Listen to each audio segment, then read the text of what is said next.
সুপ্রিয় দর্শক, সবাইকে স্বাগত জানাচ্ছি TVN24 টেলিভিশন আয়োজিত নিয়মিত অনুষ্ঠান দ্য ভিউজ। আমি হাবিব রহমান আছি আপনাদের সাথে। যারা বাসায় বসে সরাসরি দেখছেন, যারা ফেসবুক লাইভে দেখছেন, যারা পরবর্তীতে সোশ্যাল মিডিয়া ইউটিউবে দেখবেন, আশা করি সবাই ভালো আছেন, সুস্থ আছেন, নিরাপদে আছেন আমাদের সাথে। আজকের অনুষ্ঠানটি কয়েকটি কারণে গুরুত্বপূর্ণ। আপনি ইতিমধ্যে জেনে গেছেন যে ফেডারেল রিজার্ভ ইন্টারেস্ট রেট কমিয়েছেন, কিন্তু কেন, এর প্রভাব আমাদের উপরে কি পড়বে? যারা সাইড লাইনে বসে আছেন, বাড়ি কিনবেন, রিফাইন্যান্স করবেন, মর্গেজ নেবেন, নতুন করে সেকেন্ড হাউস নেবেন, ইটস ইম্পর্টেন্ট ফর দ্যাম। যারা বিজনেস রান করছেন, তারা নতুন করে ক্রেডিট লগ্নি করবেন অথবা গাড়ি ক্রয় করবেন, এটির উপর সবকিছু প্রভাব আছে। সবচেয়ে বড় প্রভাবটি এটির উপর পড়ে লেবার মার্কেটে, যার কারণে আমি এটি বিভিন্ন সময় আলাপ করে থাকি, সেই বিষয়টি থাকবে। আর একটি বড় ব্যাপার হচ্ছে গত সপ্তাহ এবং তার আগের সপ্তাহে আমি যখন দ্য ভিউজ করেছিলাম, আমি বলেছিলাম যে গত সপ্তাহে ইমিগ্রেশনের উপরে ছিল, তার আগেও ইমিগ্রেশন টাচ করেছি, তার আগের অর্থাৎ 3 সপ্তাহ আগে আমি বলেছিলাম যে ইমিগ্রেশনের উপর বেশ ভালো প্রভাব পড়তে যাচ্ছে ট্রাম্প অ্যাডমিনিস্ট্রেশন, যখন ইনকামিং অ্যাডমিনিস্ট্রেশন আসছেন, এবং কি প্রভাব পড়বে, আজ কি প্রভাব পড়তে পারে। স্পেশালি আজকে যারা দেখবেন, যাদের গ্রিন কার্ড আছে রিনিউ করতে যাচ্ছেন, যারা গ্রিন কার্ড আছে রেখে দিতে চাচ্ছেন, এবং অথবা যারা গ্রিন কার্ড আছে সিটিজেনশিপের জন্য অ্যাপ্লাই করছেন অথবা সিটিজেন হওয়ার অপেক্ষায় বসে রয়েছেন, তাদের জন্য অত্যন্ত গুরুত্বপূর্ণ আজকের অনুষ্ঠানটি। এবং আমি সব কিছু তুলে ধরবো, তথ্য এবং প্রমাণ সহ, যাতে আপনাদের সবার বুঝতে সুবিধা হয়। চলুন তাহলে দেরি না করে শুরু করব ফেডারেল রিজার্ভের ইন্টারেস্ট কাট অনুষ্ঠান থেকে। বাই দ্য ওয়ে, আপনাদের আমি কমেন্ট দেখে থাকি, আপনাদের বিভিন্ন প্রশ্ন যদি থেকে থাকে সেটি আমি চেষ্টা করব উত্তর দেওয়ার, এবং সেটিও আমি নেওয়ার চেষ্টা করবো। আমি জানি আপনারা বিভিন্ন সময় আমাদের মন্তব্য করে থাকেন, অনেক সময় মন্তব্য দেখতে পাই না, আমি জানি না, অনেক সময় পরিবর্তন হয় অনেক কিছু। আমি চাই জিনিসগুলো দেখতে এবং আপনাদের সেই পরিবর্তনগুলোর প্রশ্নগুলো নেয়ার এবং আপনাদের মন্তব্য শোনার বা দেখার। অনেক সময় সেটা হয়ে ওঠে না। এনিওয়ে, চলুন তাহলে শুরু করি ফেডারেল রিজার্ভের ইন্টারেস্ট কমানোর থেকে। আপনারা সবাই জেনে গেছেন এবং আমার চেয়েও আগে জেনে গেছেন অনেকেই। সেটি হচ্ছে ফেডারেল রিজার্ভ ইন্টারেস্ট রেট কমিয়েছে গত বুধবার ডিসেম্বরের 18 তারিখে কত 0.25 বেসিস পয়েন্ট। এটি একটি হেডলাইন, বাট তাদের নতুন যে পরিকল্পনা, দ্য নিউ প্ল্যান, এটি হচ্ছে ইন্টারেস্ট রেট কমানোর হারকে ধীর করে নিয়ে আসা। So here is the chart যেটি আপনি দেখছেন। এটা হচ্ছে ফেডারেল ফান্ডস ইন্টারেস্ট রেট, যেটিকে আমরা বলে থাকি আন্তঃব্যাংক একে অপরকে যেটি চার্জ করে থাকেন ইন্টারেস্ট রেটের। আমার আপনার সাথে সেটি সম্পর্ক নেই, আমাদেরকে আরও হাই পে করতে হয়, বাট এখানে হাই হলে সেখানেও হাই হবে। ওকে, ফেডারেল ফান্ডস ইন্টারেস্ট রেট যেটি আপনারা দেখছেন, এটি হলো গত 50 বছরের একটি চার্ট। যদি জিজ্ঞাসা করা হয় হিস্টোরিক্যালি, সাম্প্রতিক সময়ের গত 50 বছরের ইতিহাস পরিসংখ্যানের উপর ভিত্তি করে, এখন যে ইন্টারেস্ট রেটটি আছে, ইট ইজ নট হাই। এটি খুব উচ্চ পর্যায়ে আছে, হাই অবস্থায় আছে, সেরকমটি নয়। চলুন গত 10 বছরেরটি দেখি। আপনারা যেটি এখন দেখছেন অন স্ক্রিনে, দিস ইজ ফর 10 ইয়ার্স, গত 10 বছরের। So this the fed funds interest rate today, এখন গত বুধবারের পর কাটার পর নেমে এসেছে কোথায়? 0.25%, 25 বেসিস পয়েন্ট কমে এসেছে। সো আমরা এখন আছি down to 4.5%, 4.5%, very good, perfect. এই মুহূর্তে দ্য ফেডারেল রিজার্ভ একই সাথে তাদের এই আগামী বছরের যে পরিকল্পনা আছে তার ফোরকাস্টটি আপডেট করেছেন অ্যাট দ্যাট মিটিং, যেটি আপনারা দেখছেন on screen right now. So as you can see, আপনারা নিজেরাও দেখে নিতে পারেন, তাদের ওয়েবসাইটে আছে, ফেডারেল রিজার্ভের ওয়েবসাইটে একটু ঘাটাঘাটি করতে হবে, কিন্তু পেয়ে যাবেন। এটিকে বলা হয়ে থাকে সামারি অফ ইকোনমিক প্রজেকশন, সংক্ষেপে SEP। নাও আমি যেটি এখন দেখাবো অন স্ক্রিনে, সেটি হচ্ছে এই SEPর ডিসেম্বরের 18 তারিখের ঘটনা। আপনারা দেখতে পাচ্ছেন, ডেট লেখা আছে। যদি আপনি এটির দ্বিতীয় পাতায় যান, তাহলে দেখবেন এই চার্টটি। হিয়ার ইজ দ্যাট চার্ট, এবং এইটি হচ্ছে অত্যন্ত গুরুত্বপূর্ণ অংশ। This is going to B the most important part. So চলুন একটু জুম করি পরবর্তীতে। আমরা যদি এই চার্টে যাই, যেটি আপনারা দেখছেন, দিস ইজ হিউজ, এবং আমি চাই আপনারা খেয়াল করে দেখুন ফেডারেল রিজার্ভের লাস্ট প্রজেকশন যেটি ছিল, যেটি আপনারা অন স্ক্রিনে দেখছেন। সো এই যেটিকে লাল স্কোয়ার দেওয়া হয়েছে, এটি ব্যাক ইন সেপ্টেম্বর, অর্থাৎ গত সেপ্টেম্বরের কথা, এই বছরই সেপ্টেম্বরের কথা বলা হচ্ছে। এবং তখন আশাবাদ ব্যক্ত করা হয়েছিল তারা ফেডারেল রিজার্ভ ইন্টারেস্ট রেট কমিয়ে নিয়ে আসবেন 3.5%, যদি ওখানে 3.4 লেখা আছে। তারা একটি রাউন্ড ফিগার করে থাকেন, রাউন্ড হিসাব করেন, 3.5 ধরে নেবেন আপনারা। ওকে, 3.5% চলে আসবে fed funds interest rate by 2025, আগামী বছর শেষ নাগাদ। নাও গত বুধবার ডিসেম্বর 18 তারিখে ইন্টারেস্ট রেট কমানোর পর এবং তাদের প্রজেকশন আপডেট করার পরে দে আর প্রজেক্টিং, তারা এখন বলছেন যে তারা এটিকে কমিয়ে নিয়ে আসবেন 4%। 3.9% আপনারা দেখছেন, আসলে এটি 4%। That is not good. তার অর্থ হচ্ছে আগামী পুরো বছরের জন্য তারা কি করবেন, ইন্টারেস্ট রেট হাই থাকবে, অর্থাৎ উপরের দিকেই থাকবে এবং বেশ দীর্ঘ সময়ের জন্য থাকবে সেটি। So that means higher interest rate for longer period of time, which আমি চেষ্টা করবো এক্সপ্লেইন করার সবার জন্য, আমাদের সবার জন্য। সো এটি যখন হচ্ছিল, এই গত বুধবারে যখন আমি গত বুধবারের কথা তার আগের সপ্তাহে আলোচনা করেছি এবং খুব জোর গলায় পরিসংখ্যান দিয়ে বলেছিলাম যে ডিসেম্বর 18 তারিখে ইন্টারেস্ট রেট কমতে যাচ্ছে। সো মার্কেটের যে এক্সপেকটেশনটি এরকমই ছিল যে বুধবারে যে মিটিংটি হবে, market expected the federal reserve interest rate কমাতে যাচ্ছে, কাটতে যাচ্ছে। ওকে, কত শতাংশ? 98.6% মানুষ, অর্থনীতিবিদ, ওয়াল স্ট্রিট, সবাই তারা বলছিলেন যে রেট কাট হতে যাচ্ছে ওয়েডনেসডেতে, যার ফলশ্রুতিতে আমরাও এই পরিকল্পনা দেখার পরে, পরিসংখ্যান দেখার পরে আমরাও সেই সিদ্ধান্তে পৌঁছাই। সো দিস ইজ, যেটি আপনারা দেখছেন এখন অন স্ক্রিনে, this is according to CME fed watch rule. আপনারাও এটা দেখে নিতে পারেন, it's available, it's for public. বেশি তথ্য লাগলে তখন সাবস্ক্রাইব করতে হয়।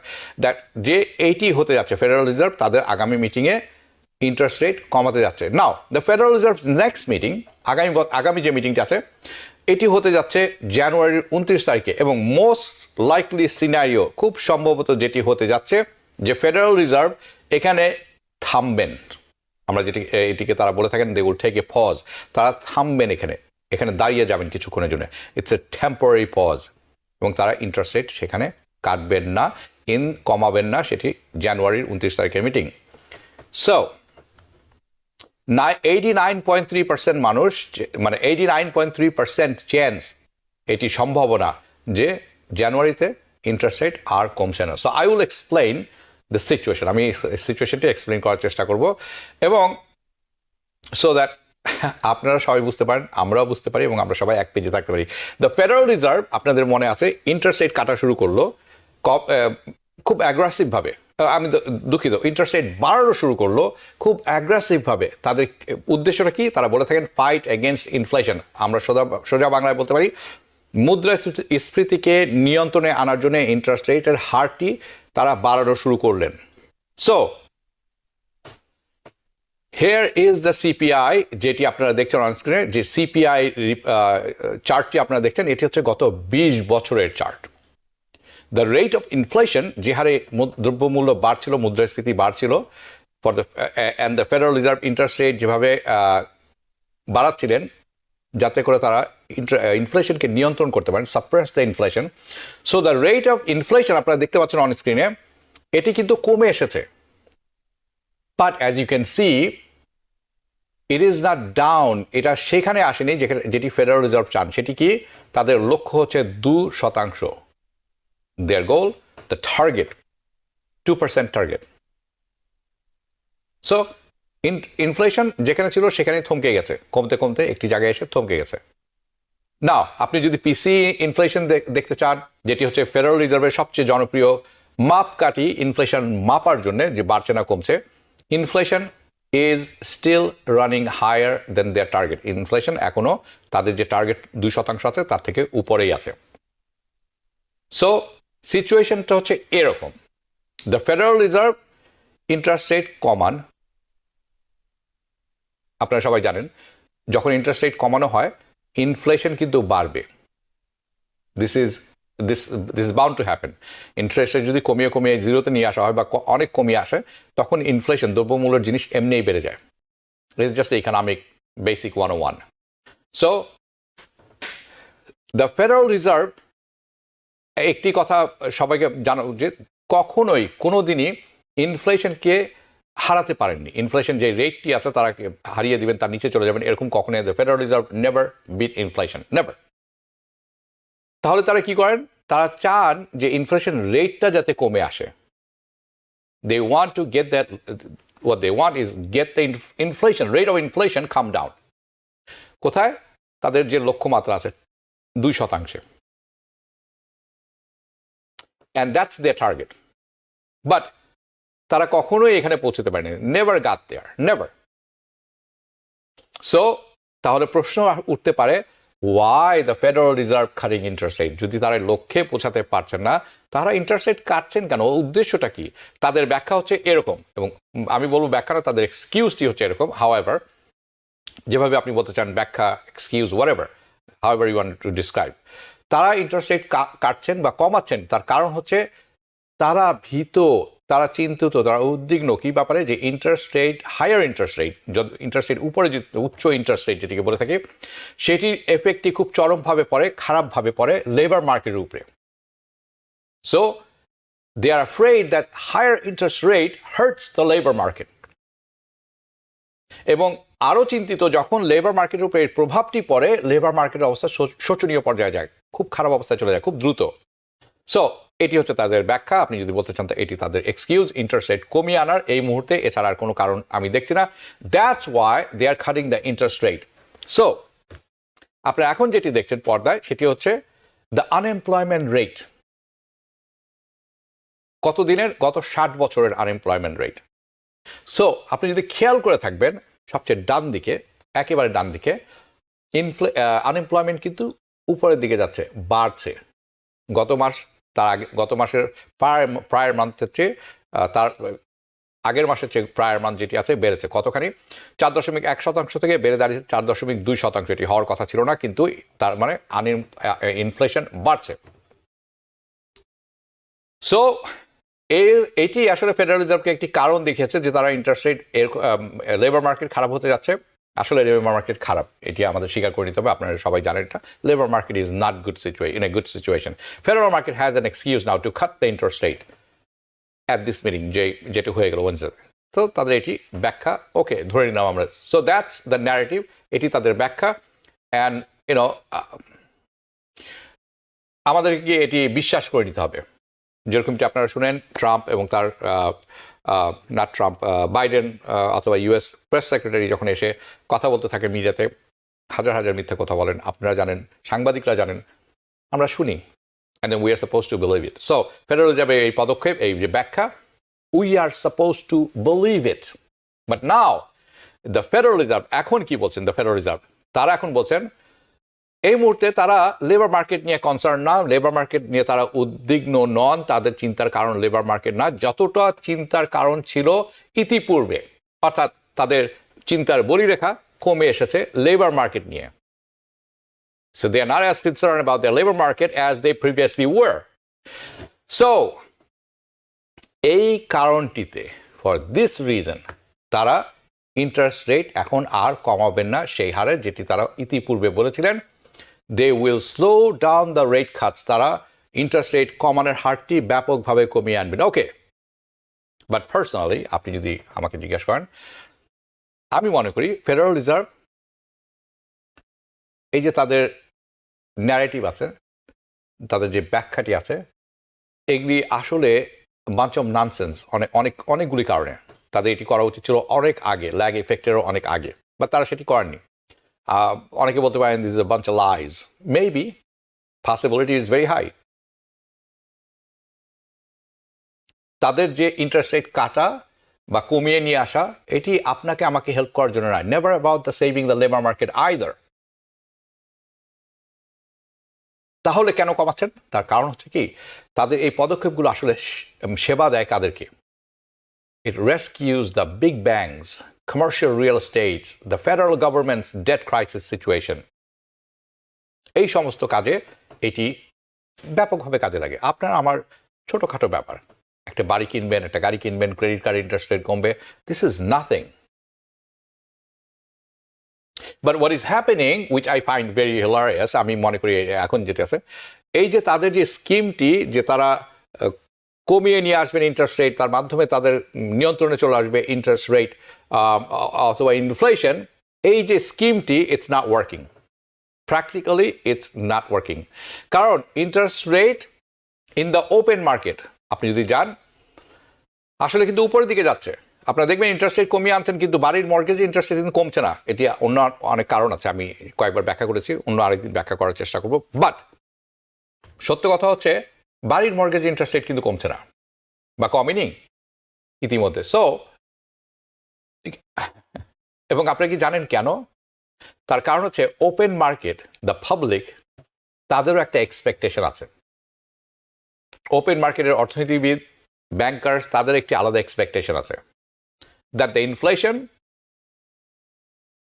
বিকজ হোয়াট হ্যাপেন্স ইজ, তারা যেটি সহজ কথায় বাইরের মানুষ, আপনি, আমি এবং অর্থনীতিবিদ যারা আছেন সরকারের গভর্নমেন্টের বাইরে, তারা সবাই জানেন যে আসলে ইন্টারেস্ট রেট কমিয়ে নিয়ে আসা হচ্ছে ঠিক আছে, কিন্তু আমরা কিন্তু অচিরেই দেখব যে ইনফ্লেশন অর্থাৎ দ্রব্যমূল্যের যে স্ফীতি সেটি কিন্তু পুনরায় বাড়তে শুরু করবে।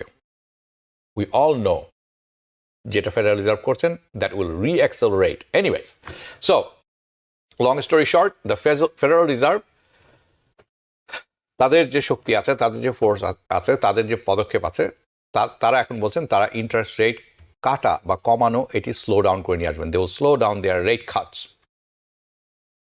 বিকজ নাম্বার ওয়ান, তাদের যে ব্যাখ্যা, it doesn't make any sense to me. অর্থনীতিবিদ অনেকে আছেন, তারাও অনেকে সন্দেহ পোষণ করেন। Number two, it's because the inflation উল্টো দিকে যাচ্ছে, বাড়ছে, কমছে না, it's taking back up. Okay, তাহলে পরবর্তী যে কথাটি বলবো সেটি বলার আগে বলে রাখতে চাই একটা disclaimer, I am not a finance guy, আমি কোনো অর্থনীতিবিদ নই, আমি তথ্য ঘাঁটি এবং তার অ্যানালিসিস করি এবং সেটি আপনাদের কাছে তুলে ধরি।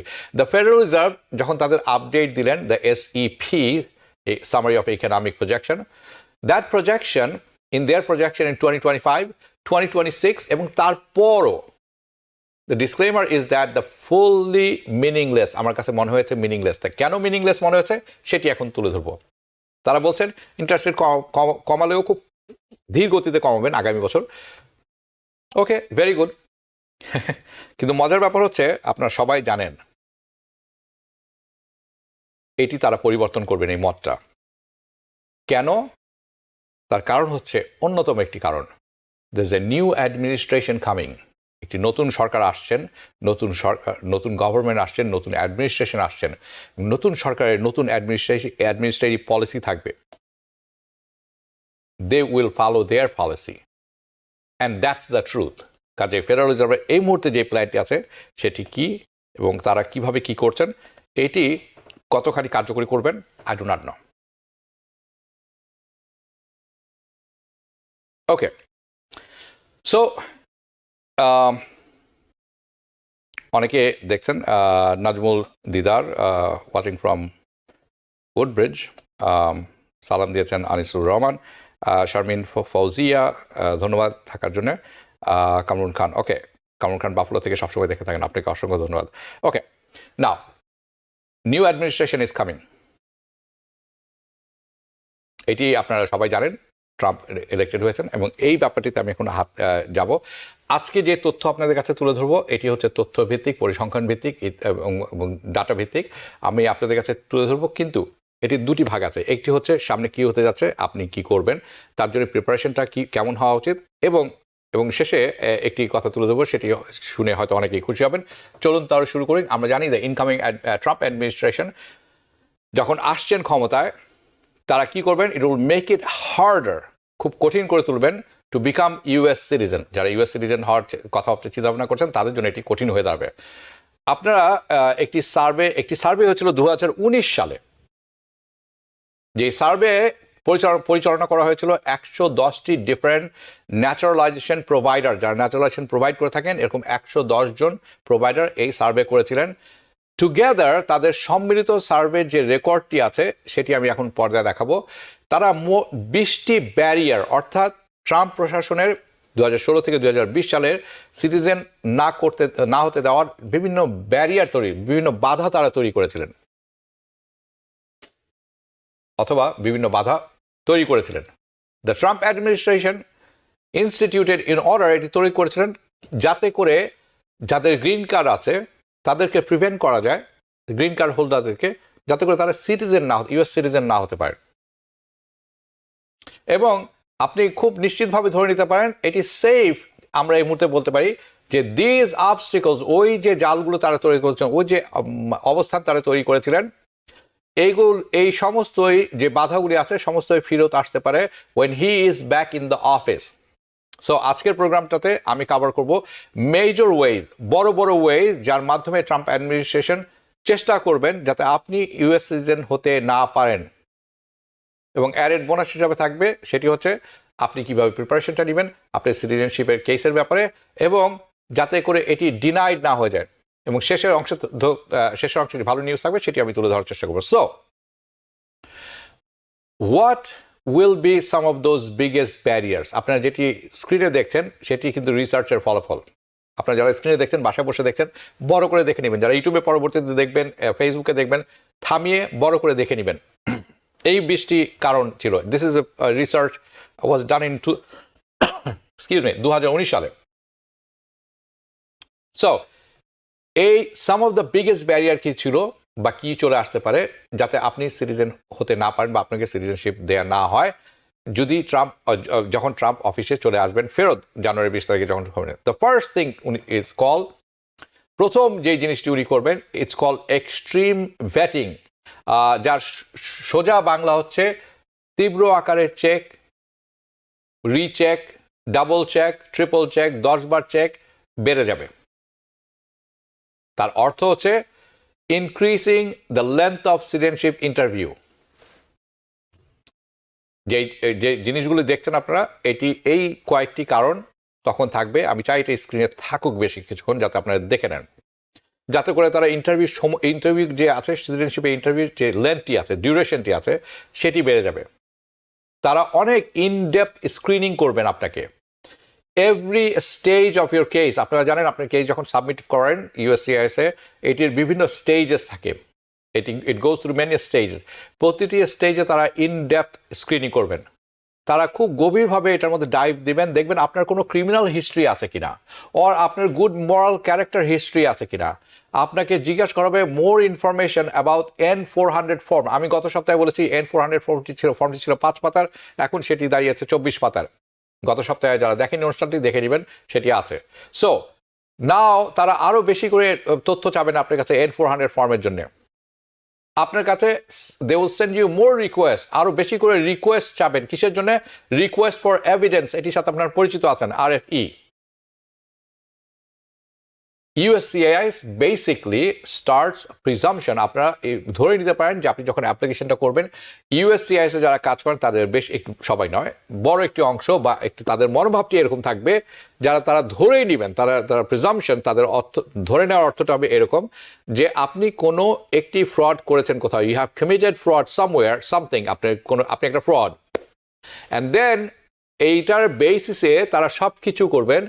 সো তারা কোনো নাকি ইন অর্ডার টু ফাইন্ড ইট, এবং এটা তারা ধরে নেবেন যেটা সত্য, এবং এই ফ্রডটি কোথায় হয়েছে না হয়েছে এটা এই খুঁজতে তারা লেগে যাবেন। আর ধরেই নেবে presumption is that you have committed a fraud and then do everything in order to find it. এটিকে খুঁজতে তারা লেগে যাবেন। তারা কি করতে পারেন? They might ask you question about your, আপনাকে প্রশ্ন জিজ্ঞাসা করবেন আপনার পুলিশ রেকর্ডের ব্যাপারে, আপনার ক্রাইমের ব্যাপারে, আপনি কি কোনো ক্রাইম করেছেন কিনা, ইউ কমিটেড মোর দেন, আপনি কোনো ক্রাইম করেননি, ওকে 5 বছর আগে কোনো ক্রাইম করেছেন কিনা, 5 বছর হয়ে গেছে এমন কিনা, অর প্রোভাইড ইভেন মোর, এমনও হতে পারে যে 1 দশক আগে কোনো কিছু করেছিলেন কিনা। আপনাকে এমন প্রশ্ন জিজ্ঞাসা করতে পারে যে 1 দশক থেকে এখন পর্যন্ত ইন্টারন্যাশনাল ট্রাভেলের হিস্ট্রিটা কোথায় আপনার, অর্থাৎ গত 5 বছর নয়, গত 10 বছরের হিস্ট্রিটা বলুন, আপনি কোথায় কোথায় কোন দেশে গেছেন। আপনাকে তারা জিজ্ঞেস করতে পারে detail list of every single places, প্রতিটি জায়গায় আপনি যে গেছেন তার একটি লিস্ট তাদের কাছে দিতে বলবে তাকে, যে সব জায়গায় আপনি থেকেছেন ইতিপূর্বে আপনার গত 5 বছরে 10 বছরে ডিটেল লিস্ট চাবে, কবে থেকে শুরু করেছেন, কবে থেকে থাকছেন, অ্যালং উইথ পুলিশ ক্লিয়ারেন্স। ওই আপনি যদি দেশের বাইরে গিয়ে থাকেন, সেখানে 6 মাসের বেশি ছিলেন, তো সেখান থেকে আপনাকে বলবে যে পুলিশ ক্লিয়ারেন্স নিয়ে আসো, পুলিশ ক্লিয়ারেন্স লেটার নিয়ে আসো for each of those places, যদি আপনি মাল্টিপল জায়গায় থেকে থাকেন। এবং আপনি যদি যথেষ্ট পরিমাণ ইনকাম না থেকে থাকে, if you don't make much money, তাহলে তাকে আপনাকে জিজ্ঞাসা করতে পারে আরো ডিটেল ব্যাপারে, অ্যাবাউট ইউর ইনকাম ট্যাক্স। আপনার তো ইনকাম নেই যথেষ্ট, আপনি সিটিজেন হয়ে কি করবেন, আপনি ইনকাম ট্যাক্সটা কোথায় দেখান। যেইটি এখন দেখছেন আপনারা, এটিও সেই রিসার্চ থেকে এসেছে।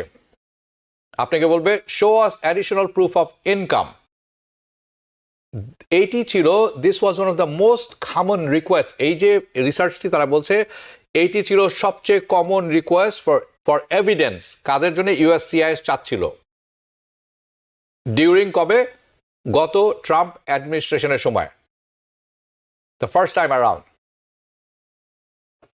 এবং এরপরও তারা অ্যাডিশনাল রিকোয়েস্ট অফ প্রুফ চাচ্ছিল। আপনার ফিজিক্যালি প্রেজেন্স কোথায় ছিল, ডিটেল অ্যাবাউট ইয়োর ম্যারেজ, আপনার বিস্তারিত আপনার বিবাহিত জীবন সম্বন্ধে, আপনাদের বাচ্চার সম্বন্ধে, আপনার সাপোর্ট সম্বন্ধে, ইয়োর ক্রিমিনাল হিস্ট্রি সম্বন্ধে, all of which potentially target হচ্ছে ডিসকোয়ালিফাই করা, আপনাকে ডিসকোয়ালিফাই করা কোনো না কোনোভাবে, disqualify you from becoming naturalize. So একটি আইডিয়া দেই, একটা এক্সাম্পল হিসেবে একটা আইডিয়া দেই, এবং এটা এক্সট্রিম ভেটিং কাকে বলে এবং কি হয়েছিল ডিউরিং ট্রাম্প অ্যাডমিনিস্ট্রেশন, সেটির কয়েকটি এক্সাম্পল আমি তুলে ধরতে চাই।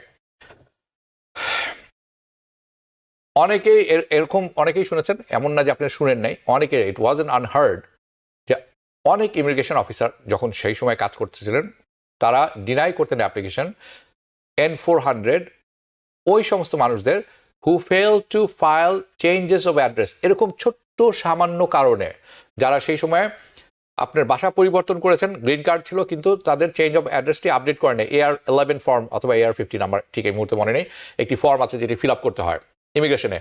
টেকনিক্যালি এটা আপনাকে ডিসকোয়ালিফাই করতে পারে না, দিস ক্যানট ডিসকোয়ালিফাই ইউ আপনাকে সিটিজেন হতে। বাট গতবার আমরা দেখেছি এরকম, এবং কারেন্ট অ্যাডমিনিস্ট্রেশন যেটি আছে এবং কারেন্ট রুল যেটি আছে ট্রাম্প অ্যাডমিনিস্ট্রেশন আন্ডারে, they will be very happy to use it, I am very sure about this. এবং এরকম অনেক লোমহর্ষক গল্প একের পর এক চলে আসবে, আমি শিওর অ্যাবাউট দিস। সো আপনারা যারা দেখছেন সিটিজেন হতে চান, খুব সামনে, মানে দিস ইজ ভেরি ইম্পর্টেন্ট, আমি একে একে সব তুলে দেবো। দ্য নেক্সট মেজর ব্যারিয়ার, পরবর্তী যে মেজর ব্যারিয়ার, এটি হচ্ছে ইনক্রিজিং ফাইলিং ফিজ। যত রকম ফাইলিং ফি আছে সেটি সব কিছু বেড়ে যাবে বলে অনেকে ধারণা করছেন।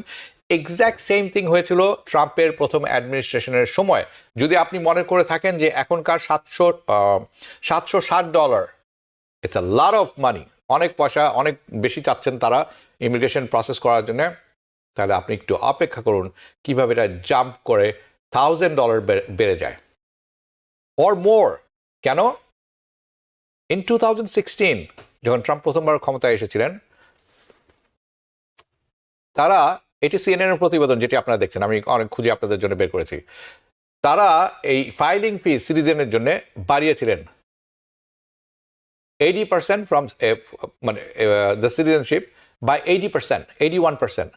তখন ছিল $640, $648 ছিল। সেটাই ট্রাম্প অ্যাডমিনিস্ট্রেশন প্রথম ক্ষমতায় থাকার সময় এটা বাড়িয়ে করেছিলেন $1,160।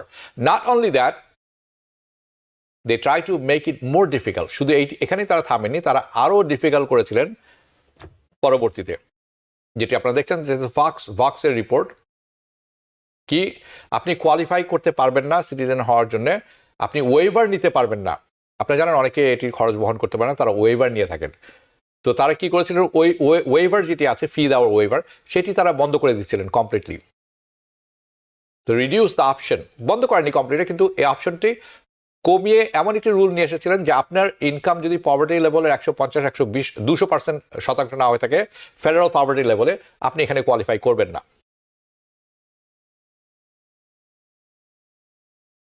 আপনারা অনেকেই জানেন, না জেনে থাকলে এখন জেনে যাবেন, যে অনেকেই ন্যাচারালাইজেশন প্রসেসটি সম্পূর্ণ করতে পারেন না। তার কারণ হচ্ছে, অনেকটা বিগেস্ট রিজন হচ্ছে, তার কারণ হচ্ছে ইটস ভেরি এক্সপেন্সিভ। অনেকেরই গ্রিন কার্ড আছে, তারা ন্যাচারালাইজেশন হতে পারেন না। আপনি কি জানেন এই মুহূর্তে গ্রিন কার্ডধারী যারা আছেন অপেক্ষা করছেন ন্যাচারালাইজেশন হওয়ার জন্য, তাদের সংখ্যা কত, বা হবেন আজকে কালকে নয়, 2 বছর 3 বছর 5 বছর পরে? Around 9 million resident in the US are eligible to apply. এবং এখন এই 9 মিলিয়নের অনেকেই অ্যাপ্লাই করেননি বিকজ তারা এই খরচটি বহন করতে পারবেন না, এবং ট্রাম্প অ্যাডমিনিস্ট্রেশন এটি বাড়িয়ে দ্বিগুণ করে নিয়ে গেছিলেন। দ্য নেক্সট মেজর ব্যারিয়ার, পরবর্তী যে বাধাটি তারা করতে পারেন, সামনে নিয়ে আসতে পারেন, আপনি আশাই করতে পারেন যে Trump administration to put it in your way, আপনার সামনে দাঁড়া করিয়ে দিবেন ইনক্রিজ প্রসেসিং টাইম। যেই টাইমটি লাগে এটি প্রসেস করতে, একটি কেস প্রসেস করতে, সেই সময়টি দীর্ঘায়িত করবেন তারা, লম্বা হবে। এই মুহূর্তে একটি অ্যাপ্লিকেশন সিআইএসএ ফাইল করলে সিটিজেনশিপ হওয়ার জন্য, ন্যাচারালাইজ হওয়ার জন্য 5 থেকে 6 মাস সময় লাগে to become a US citizen. But during his first administration, ট্রাম্পের প্রথম অ্যাডমিনিস্ট্রেশনের সময় এটি বেড়ে দাঁড়িয়েছিল, ডাবল হয়ে গেছিল, 8 to 9 মান্থস, 8 থেকে 9 মাস। এই বাধাগুলো পার হওয়ার পর সাম কেসেস, সাম স্টেটস এটি আরও বেশি, যদি আপনি সিয়াটলে থেকে থাকেন, মায়ামিতে থেকে থাকেন, অথবা আপনি সেখানে অ্যাপ্লিকেশন পাঠিয়েছেন, দ্য ডিলে তখন সেখানে গিয়ে দাঁড়িয়েছিল 2 বছরেরও বেশি, মোর দেন 2 years ইন সাম কেসেস। এর অনেকগুলি কারণ আছে, অনেক কারণ আছে কি কারণে ডিলেগুলো করা যেতে পারে। There are lots of reason for this, যেটি আপনারা অন স্ক্রিনে দেখছেন, খেয়াল রাখবেন। এক্সট্রিম ভেটিংয়ের যখন আমরা বলি ট্রাম্পের, এর মধ্যে অনেক কিছু পড়ে যায়, যার কারণে উইচ মেড এভরি কেস, প্রতি এক্সট্রিম ভেটিং একটি প্রক্রিয়া তারা বসান, সব কিছুতে 10 ডাবল চেক করতে হবে, যার কারণে লম্বা সময় লেগে যায় যে কোনো কিছু করতে, ইভেন লঙ্গার রিকোয়ারমেন্টস। তারপর তারা কি করেন, ইন পার্সন ইন্টারভিউ নেন, এবং সেখানে other types of cases which fooled previous time, অন্যান্য সময় যে কেস ছিল সেগুলো তারা সামনে নিয়ে আসেন। তারা কি করেন, আপনি ফ্যামিলির সাথে একসাথে অ্যাপ্লাই করেছেন সিটিজেনশিপ হওয়ার জন্য, তারা কি করে, ফ্যামিলির অ্যাপ্লিকেশনটি সেপারেট করে ফেলে, দে সেপারেট ফ্যামিলি অ্যাপ্লিকেশন, একসাথে প্রসেস না করে, rather than processing them together, naturalisation. তাহলে প্রতিটা আলাদা হয়ে গেলে আলাদা সময় লাগবে। অলসো তারা কি করেছিলেন, দে স্টার্টেড টেক লঙ্গার, আরও বেশি সময় তারা নেওয়া শুরু করেছিলেন এই কেস কি করার জন্য, যখন আপনি একটি সাবমিট করেছেন অ্যাপ্লিকেশন, আপনাকে ইন্টারভিউ ডেট দিতে হবে, বা আপনার একটি কাগজ পাঠাতে হবে। এই কাগজটি পাঠানোর যে সময়টি আছে 30 days 45 days, তারা কি করছিলেন, বিস্তর সময় নিচ্ছিলেন এই নোটিশগুলো পাঠাতে, to send out interview notice. Even আমি বলবো না ইচ্ছাকৃতভাবে, অনেক ক্ষেত্রে এই অ্যাড্রেসগুলি গিয়েছে, যে ইমেলগুলি, দুঃখিত, নট ইমেল, দ্য মেল গিয়েছে রং অ্যাড্রেসে, ইচ্ছাকৃত অনিচ্ছাকৃত, আই ডোন্ট নো।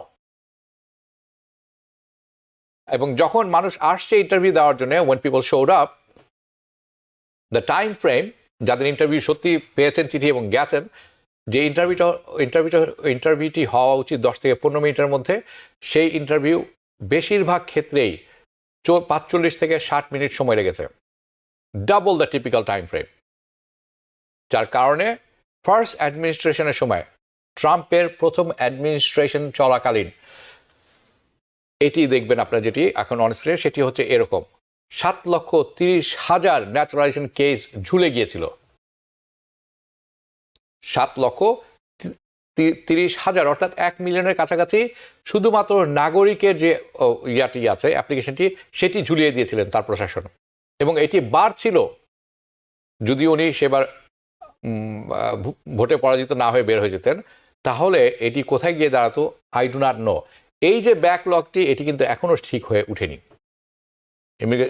অনেক ক্ষেত্রে হয়েছে, যেটি ইমিগ্রেশন যদি সিটিজেন হতে চান, সেক্ষেত্রে অনেকখানি সহনীয় পর্যায়ে এসেছে, অন্যান্য ক্ষেত্রে ব্যাকলগ কিন্তু কাটেনি। তাহলে পরবর্তী বাধা কি দাঁড়া করতে পারেন তারা, যে আপনারা যেটা আশা করতে পারেন, এবং আশা অবশ্যই করতে পারেন, সেটি মানে আশা না, ধরেই রাখতে পারেন আপনি, কি হতে যাচ্ছে, সিটিজেনশিপ ন্যাচারালাইজেশনের যে এক্সামটি পরীক্ষাটি আছে সেটি কঠিন করে ফেলবেন। আপনাদের অনেকে মনে আছে 2022 ট্রাম্প অ্যাডমিনিস্ট্রেশন চেষ্টা করেছিলেন 2008 সালে যে রিভিশন ছিল, যে ভার্সনটি ছিল, তারা পরিবর্তন করে new naturalization version civic test যেটিকে বলি সেটি তারা ইন্ট্রোডিউস করেছিলেন, এবং that would have been much more difficult to pass. যদি সেটা আজকে থাকতো সেই সিভিক টেস্ট পাস করা খুব কঠিন হতো। কারেন্টলি এই মুহূর্তে টেস্ট যেটি আছে সেটি আপনার কাছে চায় আপনি 10টির মধ্যে 6টি সঠিক প্রশ্নের উত্তর দেবেন পাস করতে হলে। সিটিজেনশিপ এক্সামে 10টি প্রশ্ন জিজ্ঞাসা করা হবে, 6টি কারেক্ট হতে হবে, 6টি সঠিক হতে হবে। ইন 2020 সালে তারা যেটি করেছিলেন, তারা এইটি পরিবর্তন করেছিলেন। তারা 10টির জায়গায় প্রশ্ন করেছিলেন 20টি অন স্পটে ইন্টারভিউতে, এবং সেখান থেকে আপনাকে 12টি প্রশ্নের সঠিক উত্তর দিতে হবে, which was definitely make this very difficult. আরেকটি পরিবর্তন তারা করেছিলেন ফর দ্য মেজরিটি, অনেকে সবার জন্য তারা চেষ্টা করেছিলেন, এটা পরবর্তীতে হয়নি। তারা কি করেছিলেন, they increase the basis of the base question, যে পরিমাণ প্রশ্ন পড়ালেখা করতে হতো পরীক্ষা দেওয়ার আগে, সেটির সংখ্যা ছিল 100টি, সেটি তারা বাড়িয়ে নিয়ে গেছিলেন 128টিতে, যার কারণে অনেকে আরো বেশি দীর্ঘ সময় পড়তে হয়েছে, মোর কোয়েশ্চেন্স পড়তে হয়েছে, এবং the English test became more difficult. যে ইংরেজির যে প্রশ্নটি ছিল সেটি আরও তারা ডিফিকাল্ট করেছিলেন সেই সময়ে। অনেক রিপোর্ট আছে সেখানে বলছে অফিসাররা অনেক প্রশ্ন জিজ্ঞেস করেছিলেন, অনেক প্রশ্নের মধ্যে অনেক শব্দ জিজ্ঞেস করেছিলেন, যেটির মধ্যে আছে জেনোসাইড, টেরোরিজম, কমিউনিজম, এবং আপনি স্বীকার করতেই হবে যে এগুলি খুব ডিফিকাল্ট সংজ্ঞা দেয়া, এগুলো ডিফাইন করা কঠিন, ও যারা পড়ালেখা করেন এই বিষয়ে তাদের জন্যও। সাধারণ মানুষের কথা তো আমি বাদ দিলাম, অনেক অফিসারই আছেন এই জিনিসটি তারা এমনভাবে বলতেন যে এটি সেই উত্তরটা সঠিক দিতে পারেনি, আমি তার অ্যাপ্লিকেশন ডিনাই করলাম কারণ তার ইংরেজি সঠিক না, ইটস নট প্রপার ইংলিশ, ইংরেজি দক্ষতা অনেক কম, কাজেই তার ইন্টারভিউ আমি তাকে ফেল করালাম। অনেক সময় তারা এমন প্রশ্ন করতেন যে প্রশ্নের ফ্রেমিংটি সঠিক ছিল না। ফ্রেমিং এবং জিজ্ঞাসা করার ধরন দুইটাই কখনো সঠিক নয়, প্রশ্নটাই ট্রিকি হয়ে দাঁড়াতো। আপনাকে জিজ্ঞাসা করতো ওয়াই হ্যাভেন্ট ইউ ভোটেড, আপনি কেন ভোট দেননি, অথচ আপনি কিন্তু গ্রিন কার্ড, আপনাকে প্রশ্ন করা হচ্ছে আপনি কি কখনো ভোট দিয়েছেন কিনা, সেটি না জিজ্ঞাসা করে অন্য ফ্রেমে তাকা যায়, তখন আপনি এমন একটু উত্তর দিবেন অদ্ভুতভাবে যে আপনি হয়তো বুঝবেন না এটার উত্তরটি আসলে কি হওয়া উচিত, ফেল। আপনাকে যদি জিজ্ঞেস করতে why have you travel, instead আপনাকে জিজ্ঞেস করবে আপনাকে ওয়াই হ্যাভ ইউ ট্রাভেল, আপনি এটা না বলে হ্যাভ ইউ ট্রাভেল, আসলে আপনি কি কখনো ভ্রমণ করেছেন কিনা, এই ধরনের প্রশ্ন করা উচিত। কিন্তু তারা প্রশ্নের ফ্রেমিংটি এত কঠিন করবেন যেটা বোঝা মুশকিল হবে, এবং আপনি উল্টোপাল্টা উত্তর দেওয়া শুরু করবেন।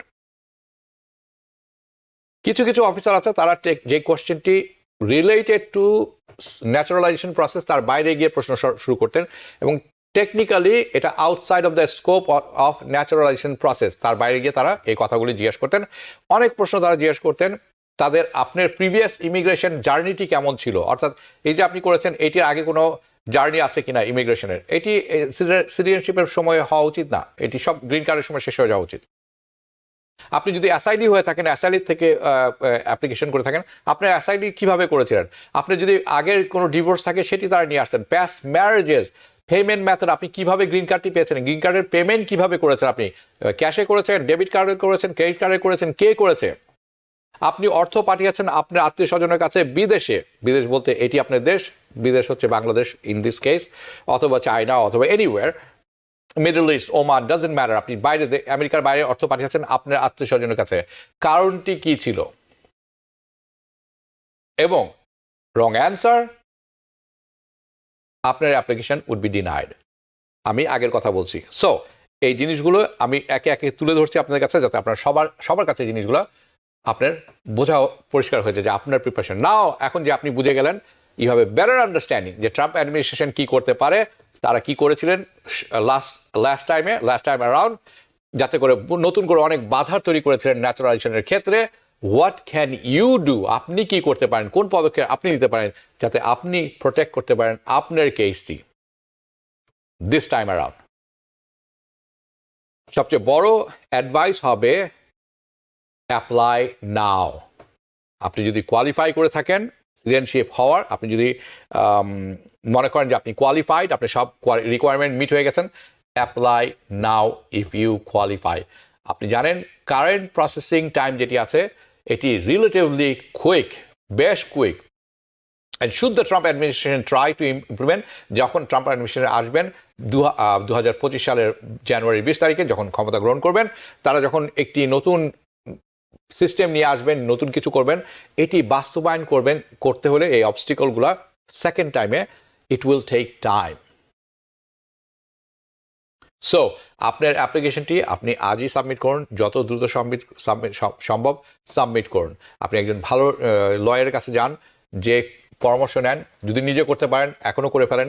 It's relative quick processing right now this days.